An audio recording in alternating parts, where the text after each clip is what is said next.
Hai, kembali lagi dengan gue Beta Kopites, fans Liverpool garis kenyal, six time, bersama dengan gue Stevie Matakina dan juga Coach Arnan.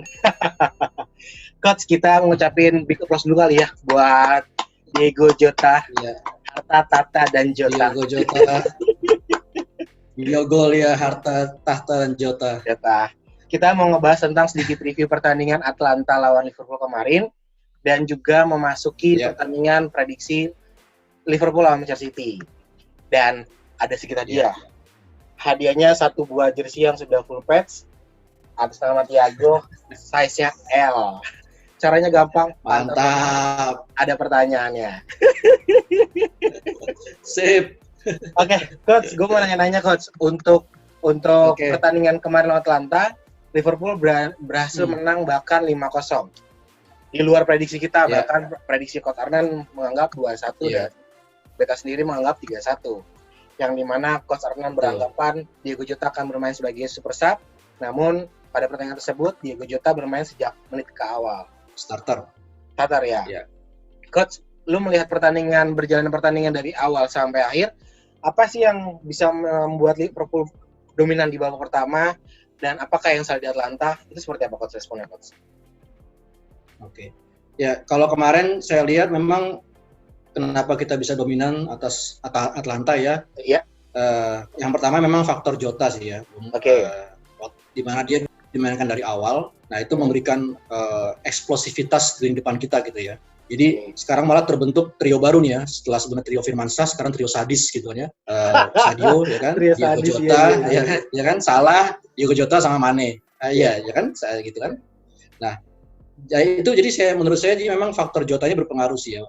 Dia memang pemain ini memang seperti kita udah pernah bahas sebelumnya, memang punya speed yang bagus, punya eksplosivitas yang bagus gitu ya. Jadi dia gaya main dia sebenarnya mirip kayak, jadi kalau sekilas kayak mirip Fernando Torres ya Bung ya. Bisa ditarget main di depan gitu ya. Cuman bedanya adalah si Jotanya malah kalau menurut saya lebih lengkap, dia bisa ke kiri, bisa ke kanan gitu ya. Blendingnya itu tuh dia lebih cair mainnya, lebih fluid. Jadi dia bisa masuk ke sisi-sisi mana yang dia dibutuhkan di situ. Bahkan bisa agak turun ke bawah gitu ya, jadi attack midfield gitu ya untuk mengisi posisi. Jadi menurut saya faktor Jota ini memang berpengaruh pada permainan Liverpool sendiri gitu ya. Terus yang kedua juga dari sisi lini tengah kita juga kemarin lini tengah kita juga bagus ya Bung ya, bisa menguasai gitu ya. Padahal sebenarnya Atlanta kemarin bermain dengan pola 3-5-2 ya, di mana mereka lebih banyak pemain sebenarnya di lini tengah, tapi ternyata kemarin pemain tengah kita tuh bisa menguasai lini tersebut. Ada Hendo di situ kan ya, ada Gini Wijnaldum. Mereka kalau menurut saya itu mereka dua pivotnya itu ya, di mana Hendo lebih berperan sebagai DM, lalu Gini yang berperan sebagai pengalir bolanya, sebagai role nomor 8, lalu Curtis Jones ya. Nah itu kan akhirnya Curtis Jones starter kan. Iya, sebelum lu jelasin, banyak dari teman-teman bahkan LFC Hardline dan lain-lain agak sedikit kecewa, atau bahkan Beta 2 pun si Mas Guntur ngebahas tadi siang agak kurang berani untuk keluar dari perintah dari Jurgen Klopp. Menurut itu seperti apa Coach untuk Curtis Jones sendiri? Justru ya itu seperti saya udah kemarin prediksi ya Bung ya. Curtis Jones ini dia permainannya menaik nih. Dia naik gitu ya. Maksudnya level permainannya itu menaik. Dia semakin bisa menyatu dengan tim, terus dia bisa juga semakin bisa paham apa yang dimauai oleh Klopp. Dan jadi dia perannya bisa lebih, semakin dari setiap match dia perannya itu semakin berperan di dalam match, di dalam tim sendiri. Nah, makanya waktu kemarin kita lihat lawan West Ham itu, saya nggak heran waktu Jones bakal jadi starter waktu Atlanta kemarin ya, semalam itu. Dan ternyata benar ya, Jones jadi starter. Mengingat juga kondisi midfield kita yang memang masih dilanda cedera seperti Thiago gitu ya, yang memang belum fit 100%, lalu ada Keita juga yang memang belum fit juga gitu ya. Dan sepertinya mereka ini kan termasuk Thiago lebih disimpan untuk melawan City. Jadi memang melihat level Curtis Jones yang memang sedang menaik gitu ya, nggak ada salahnya kan dia akhirnya dimainkan. Dan memang benar semalam dimainkan. Dan dimainkan pun dia memang bermain cukup baik ya semalam Bung ya. Golnya Salah itu kan passingnya dia ya. Golnya ketiga itu Salah. Gol ketiga. Golnya dia. Itu kejelian dari seorang Curtis Jones melihat posisi Salah dan dia memberikan umpan yang memang cukup baik. Jadi Salah bisa lari dan memanfaatkan itu menjadi gol. Jadi menurut saya faktor lini tengah kita kemarin itu juga berperan membuat kita bisa menguasai, karena memang kan kalau main bola itu kan midfield itu kan vital ya. Siapa yang menguasai lini tengah itu dia yang memang besar kemungkinan akan memenangkan permainan di pertandingan. Dan itu yang memang kemarin dilakukan oleh Liverpool. Tapi yang lo lihat Curtis Jones itu berperan di situ. Tapi yang lo lihat kan maksudnya kalau Curtis Jones kan memang terlalu buku banget kan. Maksudnya dalam arti perintahnya pelatih benar-benar dipakemin banget. Artinya ketika bolanya harus bisa dipasin sedikit sama dia back pass lagi ke Hendo atau bahkan balik lagi ke Arnold. Jadi kayaknya maksud gua sempat tadi dibahas juga oleh si Mas Guntur atau Beta 2 di Twitter, yang dimana harusnya bolanya dia tuh bisa lebih bisa ambil inisiatif sendiri ketika di lapangan. Tapi ketika di lapangan dia malah bener-bener ikut ya pakemnya Klopp. Sebenarnya nggak salah sih, cuma permasalahannya kita sebagai fans agak aduh sayang banget nih, harusnya bisa improve sedikit gitu kan. Bisa lebih baik gitu ya, bisa lebih greget, bisa lebih gigit gitu ya. Iya benar, tapi ada beberapa yang harusnya passing tapi ternyata malah ditahan kan coach, seperti itu.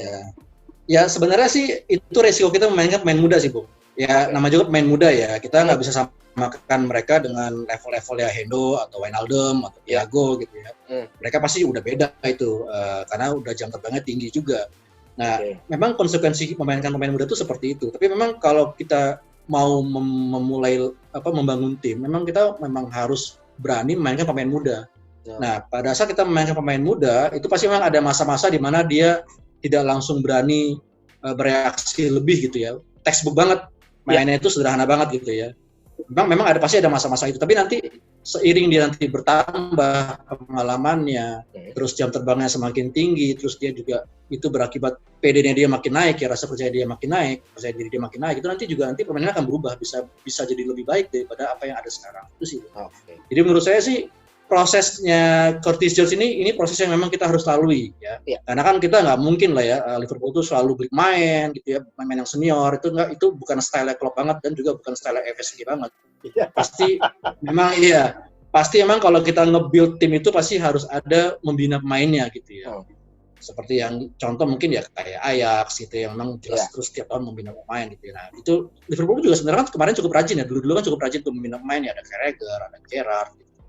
Nah, itu yang memang sekarang dimunculkan kembali oleh Klopp karena memang kita nggak bisa selamanya mengandalkan transfer terus, Bu. Jadi memang kita harus bina pemain dari pemain muda kita. Nah, itu yang kemarin dimanfaatkan oleh Klopp. Walaupun mungkin memang tidak sempurna banget, tapi hasilnya itu menuju ke arah yang lebih baik itu sih. Nah, coach, yang jadi sorotan untuk Jota. Jota berhasil mencetak hat-trick di pertandingan kemarin lawan Atalanta. Tapi yang menjadi sorotan adalah selebrasi di gol pertama dan gol kedua hambar. Respon lu seperti apa coach untuk Jota yang gol pertama atau bahkan gol kedua tanpa selebrasi? Apa sih yang ganjel coach menurut lu coach? Atau versi apa yang lu tangkap dari Jota? Iya, kalau saya lihat Jota ini memang tipikal pemain yang dia selebrasinya begitu aja, Bung.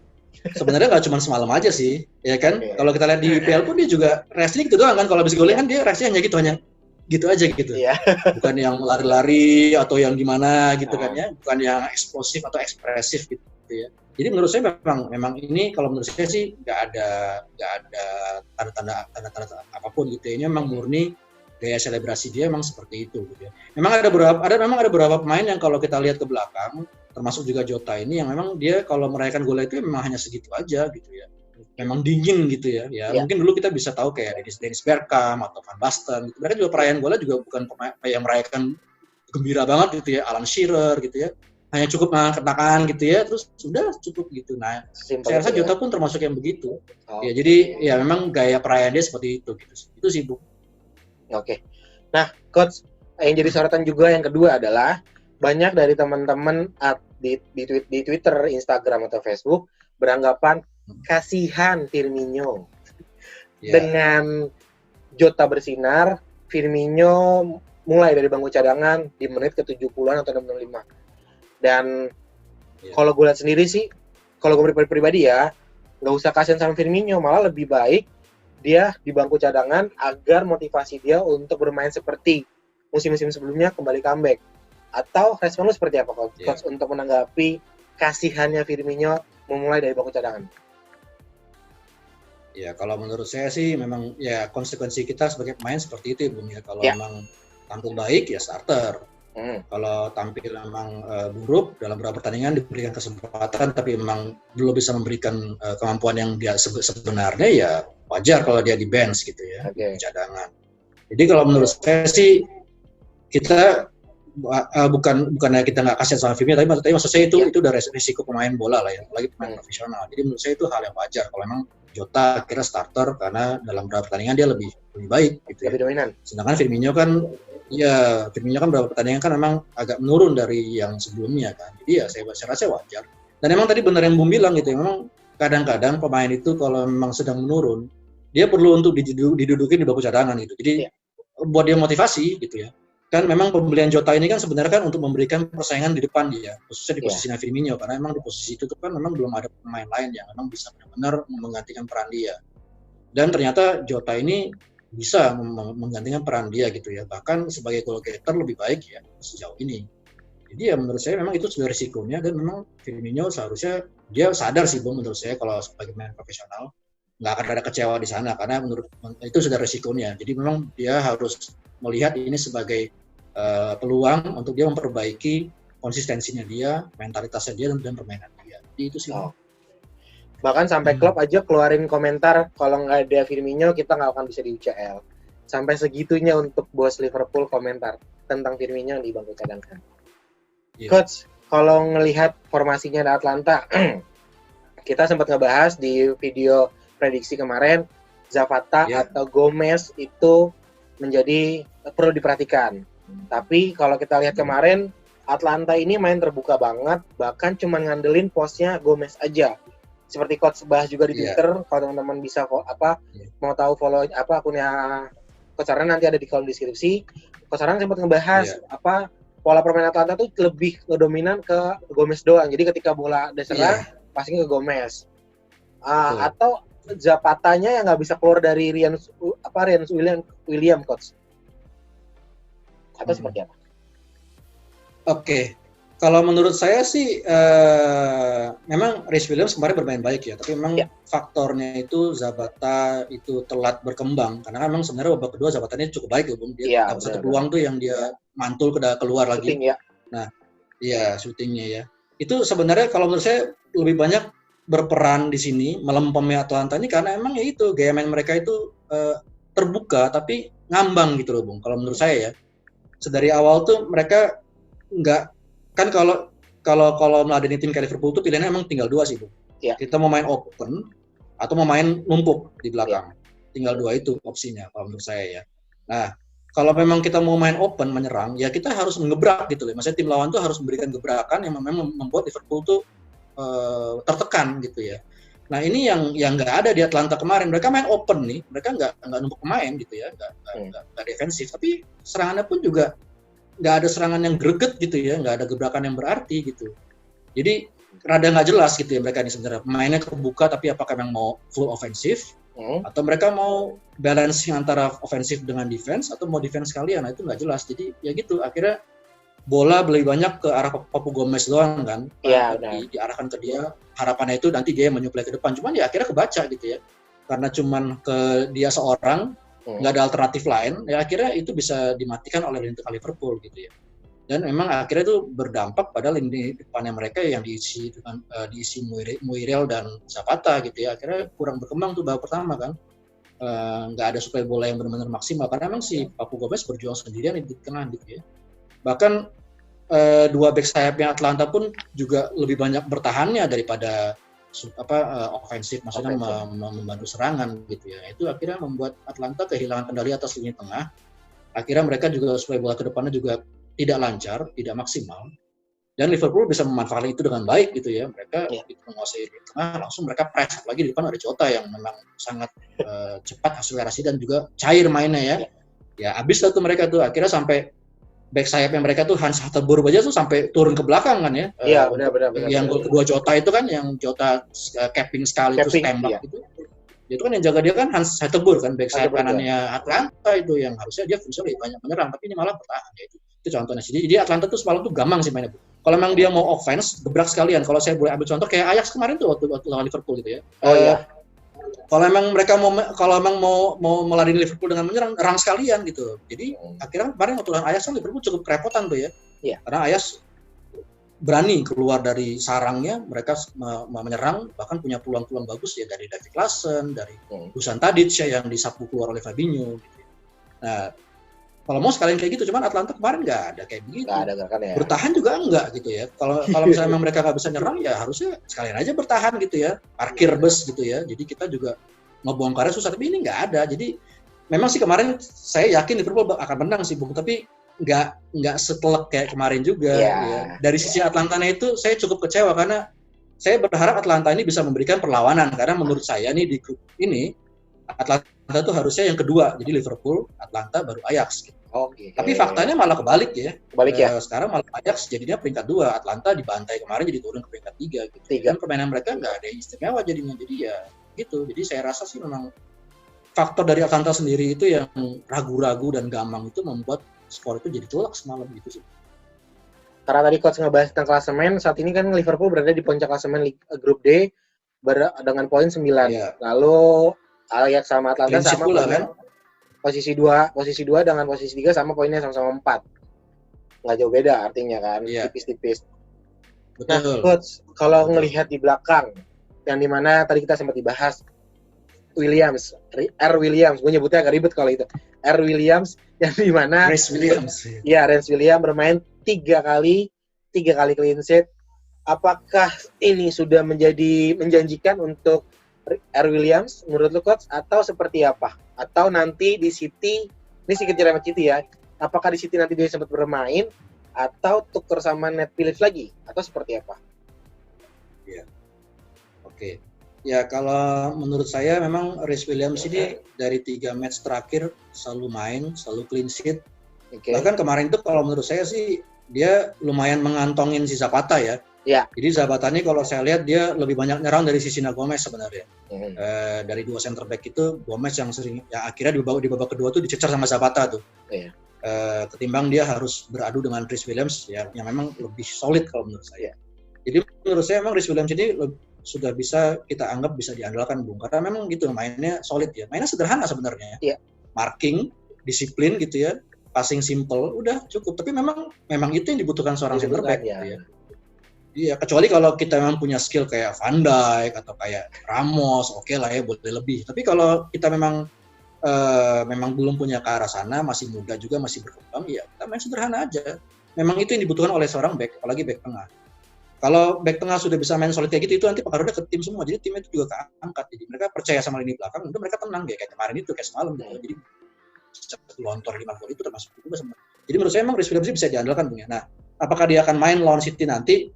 Itu memang kita harus lihat lagi nih Bung karena memang baik itu si Rhys Williams ataupun Nat Phillips itu sebenarnya sama-sama bagus nih sekarang, sama-sama bagus, sama-sama punya kepercayaan diri gitu ya, sama-sama punya gaya permainan yang solid. Jadi memang kita harus lihat sih nanti pada saat lawan City siapa nih yang turun, si Nat Phillips atau Rhys Williams. Tapi siapapun yang main menurut saya itu cukup sih untuk bisa bermain di belakang itu cukup sih. Oke. Ya, itu tadi kita ngebahas tentang sedikit review pertandingan Atlanta dengan Liverpool, yang dimana Liverpool menang dengan 5-0 di kandang Atlanta, bahkan Jota hat-trick untuk Sadio Mane dan Mohamed Salah juga pun mencetak gol. Coach, kita masuk ke prediksi pertandingan Liverpool melawan Manchester City, yang dimana tahun lalu sangat ketat untuk perebutan posisi 2 atau bahkan 1 untuk kalau posisi 1 kan memang Liverpool dominan tuh tahun lalu. Nah, saat ini kan memang agak sedikit dipepetin oleh Brendan Rodgers. Poinnya beda 1. Sedangkan City mainnya masih mencari-cari, menang 1-0, menang 2-0, menang pokoknya tipis-tipis lah. Sedangkan kalau Liverpool meskipun dibantai 7-2, lagi-lagi kawal 7-2, tetap berada di posisi 1. Kira-kira coach untuk posisi yang paling kalau di belakang lagi kita udah sempat bahas antara Gomez atau Nat Phillips atau Williams. Kira-kira untuk posisi tengah, Thiago sempat diistirahatkan untuk tidak bermain lawan Atalanta. Apakah dia akan dipasang melawan City atau dengan formasi yang kemarin Curtis Jones akan tetap dipasang atau seperti apa? Oke. Ya kalau menurut saya memang Thiago itu kemarin disimpan, Bung, untuk bisa fit lawan City. Jadi menurut saya nanti lawan City ini kita akan melihat Thiago tampil kembali setelah lawan Everton. Gitu ya. Jadi memang kalau menurut saya nanti satu tempat di tengah itu udah pasti Thiago dan Henderson, ya itu udah pasti. Karena Henderson ini memang stabilisator lini tengah kita ya, dia bisa berperan sebagai DM, dia bisa berperan sebagai deep lying playmaker, dia bisa berperan sebagai box to box, pokoknya bisa dibilang komplit nih kapten kita ini. Nah, satu ini tinggal memang antara ya Wijnaldum atau Curtis Jones gitu ya. Tapi kalau melihat dari kualitas lini tengah City sih, harusnya sih yang dikedepankan tuh ya Wijnaldum ya. Jadi harusnya sih di situ Thiago, Henderson, dan Wijnaldum gitu ya. Itu harusnya yang dikedepankan gitu. Meskipun memang sekali lagi seperti kita udah pernah bilang juga tadi Bung ya, secara Curtis Jones lagi menanjak permainannya, bisa jadi nanti dia main juga seperti kayak lawan Atlanta kemarin kan. Nah, tapi kalau menurut saya nanti yang harusnya dikedepankan tuh ya itu trio Thiago, Kapten Hendo dan Gini Wijnaldum. Kalau di tengah kita itu sih. Berarti kalau secara nggak langsung, misalnya nih amit-amit Thiago masih belum bisa main, artinya yang akan dipasangkan Curtis Jones, Gini dan Henderson lagi. Betul. Nah, kalau ngebahas tentang lini depan, tadi kita sudah ngebahas di sesi pertama yang dimana kasihannya Firmino, apakah akan kembali buntut untuk ada di bangku cadangan lagi, atau memang Klopp udahlah, udah waktu kemarin istirahat, pasang lagi dia, kembali lagi Trisula Maut ini mereka bermain bersama, atau seperti apa sih Coach untuk menghadapi lini belakang Manchester City yang saat ini bisa dibilang ada perubahan nih ketika udah ada Ake, udah ada Walker, lalu pemain-pemain yang dulunya cedera sudah pada kembali fit di City. Itu seperti apa Coach untuk lini depan Liverpool? Menurut saya sih Jota bakal starter lagi. Jadi trionya itu Mane, lalu Jota dan Salah. Firmino akan di bangku cadangan kalau menurut saya ya, karena kalau memang diperlukan variasi serangan atau diperlukan juga peran false nine gitu ya untuk membongkar pertahanan City, nanti baru dia akan masuk. Tapi bisa juga nanti dia akan bermain bareng Jota juga sih, Bung, bisa jadi. Jadi dia akan masuk di lini tengah tuh mungkin juga sih, Bung. Nah, kalau lu ngeliat sendiri Coach untuk pertandingannya Manchester City, kira-kira siapa yang perlu diawasi? Sterling kah atau siapa untuk yang melihat pertandingan City yang masih saat ini masih ngambang-ngambang? Menurut lu siapa Coach? Iya. City ini kalau menurut saya tetap sih Bung, otaknya itu Kevin De Bruyne sih. Itu otaknya City gitu ya. Bernardo Silva itu bisa gantian gantian dengan Gundogan gitu. Tapi Kevin De Bruyne ini nggak tergantikan ini. Ini otaknya City itu di dia. Jadi kalau menurut saya Kevin De Bruyne ini akan jadi kunci. Nah, selain dia yang kita harus waspadai juga itu strikernya dia nih, Ferran Torres. Striker baru dia yang baru dibeli dari Valencia. Ini main masih muda ya, 20 tahun. Tapi golin terus nih. Di Champions League kemarin golin terus kan. Terus dia juga baru masuk timnas Spanyol juga kemarin September. Nah itu juga gacor juga tuh. Dia di timnas Spanyol juga waktu debut itu dia bikin assist. Nah terus kedua game setelahnya itu dia bikin gol terus, satu gol. Nah jadi menurut saya Ferran Torres ini juga kita harus waspada. Nah selain dua orang ini ya tentunya kita udah familiar lah ya dengan si anak durhaka ya. Raheem Sterling di kirinya Manchester City gitu ya, itu kita udah sangat paham lah ya, si ular ini ya. Terus juga di kanannya itu Riyad Mahrez ya. Memori ini ya Sterling ini ya. Sama Riyad Mahrez. Nah Mahrez ini juga sekarang di City lebih baik ya dibanding musim-musim kemarin. Kalau musim-musim kemarin dia lebih banyak di bench gitu ya, sekarang dia banyak starter gitu ya, karena memang dia cukup berperan untuk membuka ruang lawan dan memberikan assist. Jadi ya trio depannya mereka patut diwaspadai ini, terutama Ferran Torres plus De Bruyne gitu ya. Kalaupun memang ada pemain dari bench mereka yang harus diwaspadai juga, itu ya Gabriel Jesus ya. Itu juga pemain itu juga berbahaya itu Gabriel Jesus. Coach, kalau melihat perubahan formasi dari Pep Guardiola, yang dimana musim sebelumnya Sterling dipasang di kiri, ketika ada datang Fernando Torres lagi. Ketika ada Torres datang, akhirnya Sterling dipindahkan ke kanan dan Torres bermain di posisi kiri, berdampingan, ibaratnya bergantian dengan Gabriel Jesus. Artinya secara nggak langsung Gomez akan bertemu dengan Sterling dan Nat Phillips atau Williams ini akan bertemu dengan Torres sendiri kan. Ferran Torres. Ya. Apakah mereka akan alot atau seperti apa nih coach melihat pertandingan yang akan terjadi di gue ngerasa sih Sterling ini ya seperti tadi kan, anak durhaka, satu juga ibaratnya pengen banget buat gol ke kandang Liverpool karena ibaratnya tahun lalu sudah kecolongan kan, akhirnya Liverpool angkat piala. Responnya seperti apa coach untuk menanggapi Sterling yang akhirnya berada di posisi sebelah kanan dan gaya permainan lebih dominan ketika kalau gue lihat dua pertandingan gue nonton sih untuk City ini sendiri. Iya. Jadi emang kalau terjadi duel seperti itu, Gomez dengan Sterling dan Torres dengan Reece Williams ataupun Nat Phillips ya, itu memang duel yang cocok sih Bung, dari segi umur apalagi ya. Jadi memang pasti alot ya. Dalam arti memang Gomez ini kalau menurut saya memang dia lebih cocok menghadapi Sterling gitu ya. Timbang Ferran Torres yang lebih muda dan lebih kencang, lebih punya speed dan lebih cerdik. Nah, memang si Ferran Torres ini cocok nih kalau di duelnya dia dengan back kita yang lebih muda, entah itu Nat Phillips atau Reece Williams gitu. Karena memang buat melawan pemain kayak Ferran Torres ini memang sebenarnya diperlukan entah itu back yang memang bagus banget atau back yang simple aja gitu ya. Jadi kayak gaya mainnya Nat Phillips itu lawan West Ham kemarin atau Reece Williams lawan Atlanta semalam itu memang gaya main yang cukup baik untuk bisa meredam main kayak Ferran Torres. Jadi cukup main simple aja. Tutup ya, marking, jangan kepancing ya, rebut, oper itu. Jadi memang pasti bakal sengit sih Bung. Karena kan kalau pertandingan tahun lalu kan Gomez dan Sterling sempat beradu yang berargumen yang dimana sampai di Inggris pun sempat timnas Inggris. Iya, ke bawah timnas Inggris. Apakah besok akan seperti itu lagi atau seperti apa nih coach? Karena kalau bisa dibilang pertandingan sebelumnya Gomez tidak bermain ketika ketemu City, bermain pun juga nggak terlalu banyak, beda dengan pas ketemu sama City sama Sterling itu kan berantem tuh pas main starting. Tapi pas pertandingan ketemu kedua dia nggak sempat main full karena cedera kan. Kira-kira apakah akan berantem lagi atau seperti apa nih?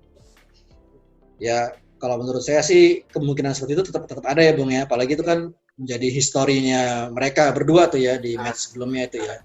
Sampai mereka berdebat panas begitu dan kebawa ke timnas gitu. Tapi saya sih berharapnya nanti duel nanti itu di hari Minggu nanti itu lebih ke arah duel memang benar-benar pure duel skill dan duel kemampuan ya. Karena kalau misalnya kita duel itu diwarnai emosi yang berlebihan kok kayaknya kurang pas gitu ya, kurang sreg gitu. Oke. Ya, itu tadi kita udah ngebahas tentang sedikit prediksi lawan Liverpool ketemu akan di hari Minggu nanti ketemu lawan City. Coach, seperti biasa Coach. Kira-kira prediksi gol berapa dan siapa pencetak golnya Coach? Versi lo Coach. Oke. Kalau menurut saya sih nanti kita bisa menang 3-1 ya Bung ya di kandang City ya. Kalau Leicester aja bisa menang 5-2 gitu lawan mereka di Etihad gitu ya, maksudnya apalagi kita yang memang secara kualitas lebih baik daripada Leicester gitu ya. Jadi menurut saya sih kita bisa menang 3-1 kalau menurut saya ya. Terus pencetak golnya itu ya seperti biasa Bung. Harta, Tahta, dan Jota ya. Itu pasti itu. Pasti dia akan ada satu gol di situ.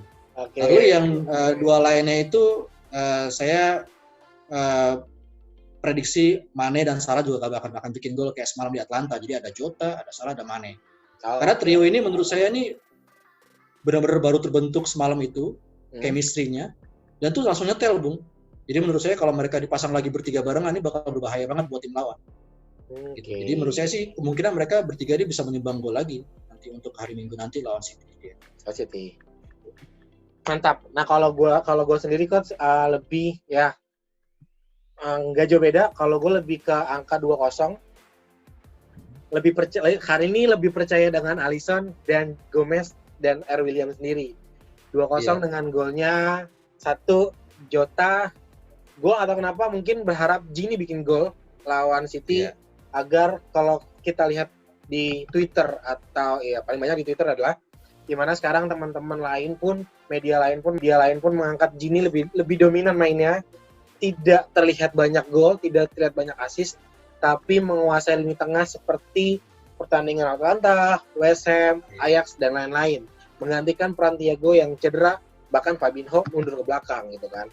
Jadi mungkin gue berharap untuk pertandingan lawan City nanti Jota dan Gini untuk buat gol. Nah kalau menurut saya sih Bung, Gini itu menurut saya dia nggak perlu bikin gol, yang penting dia main kayak semalam tuh kayak lawan Atlanta tuh. Iya. Jadi dia benar-benar petarung yang memenangkan lapangan tengah buat kita. Jadi itu yang penting. Jadi retensi bolanya, closingnya dia, terus dia interceptionnya, duel one-nya, itu yang paling penting sih. Jadi itu supaya kita bisa menang lini tengah dan ya trio kita bisa gacor lagi, trio sadis itu. Karena kalau teman-teman nonton di aplikasi yang centang begini nih, yang begini gue mau menyebut takutnya ya, nggak boleh sebut merek. Si Henderson agak berisik banget ya ternyata ya, maksudnya benar-benar teriak. Terakhir gue nonton berisik banget itu pas Belanda, Virgil teriak mulu dan akhirnya si pas Liverpool main dan tanpa penonton, gue dengar sendiri Henderson ternyata berisik banget. Gini mainnya simple dan memang mengikuti arahan dan benar-benar ya good lah sebagai Gini Wijnaldum yang di awal musim kemarin banyak teman-teman minta dijual, termasuk Beta 2 si Gutur. Sebenarnya sih masalah Gini ini dari tahun sebelumnya kan juga begitu kan, di komennya kan begitu kan, ya kan? Benar. Ya gitu, kita nggak bisa, kita harus ngerti dulu skema mainnya klub itu gimana, peran Gini itu gimana gitu ya. Jadi baru kita bisa paham kalau beda, kalau misalnya dia mainnya itu kayak di PSV atau di Newcastle, peran dia beda sama di Liverpool. Jadi di sini tuh tuntutannya beda, makanya dia memang jarang bikin gol, tapi ada peran lain dia di situ untuk memenangkan duelan di tengah kita. Jadi itu yang harusnya dilihat gitu. Jangan cuma sekedar gol doang. Ya bagus lah kalau sekarang baru pada nyadar teman-teman ya. Itu harusnya sih dari dulu udah. Ada harusnya di sini tuh kayak gimana. Itu harus ya. Coach, satu pertanyaan Coach. Kita prediksi untuk 1 bulan ke November ini. Kira-kira 1 bulan ini berarti ada berapa banyak pertandingan untuk di Premier League sendiri? Prediksi lo untuk posisi, apakah akan turun atau seperti apa untuk Liverpool sendiri di sampai awal bulan November nanti? Posisi di di Premier League ya? Di IPL. Iya. Kita kan selain lawan City nanti kan setelah international break itu kita lawan Leicester ya. Tandang juga ke kandang Leicester, ke kandangnya Om Rodgers. Iya. Tapi walaupun kita harus tandang ke sana sih, saya yakin kita nggak akan turun posisi sih, Bung. Kita bisa dapat 3 poin di 2 game itu. Di lawan City besok Minggu dan nanti di lawan Leicester. Itu saya yakin kita bisa menang. Jadi kita posisi tetap di 1. Tetap di 1 ya. Oke. Ya, itu sedikit prediksi pembahasan dengan Liverpool lawan Manchester City. Nah, kita umumkan untuk syarat pemenang kuisnya kali ya. Kalau teman-teman mau dapat hadiah jersey yang sudah full patch ini dengan name Thiago, size-nya L ya. Ini caranya gampang, kalian cuman jawab prediksi golnya Liverpool lawan Manchester City berapa, ditambah 3 pemain yang akan bermain di posisi DM. Jadi contohnya Liverpool 5, City 0, pemain DM-nya pemain DM-nya Gini, Henda, dan Thiago. Itu contohnya ya. Jawab di kolom komentar, batasnya sampai kick off, hanya berlaku untuk kemenangan LFC. Ya, Coach, itu aja obrolan singkat bersama dengan Coach Arnan. Dan Bung. Setelah ini pasti akan ada reviewnya lagi di match lawan Manchester City. Siap. Jangan lupa klik tombol subscribe di bawah ini untuk channel ini makin berkembang. Kalau suka like, kalau nggak suka dislike, dan jangan lupa share ya. See you Coach, sampai ketemu lagi. Bung. Sehat-sehat. Sehat-sehat selalu. Bye. Thank you. Bye-bye.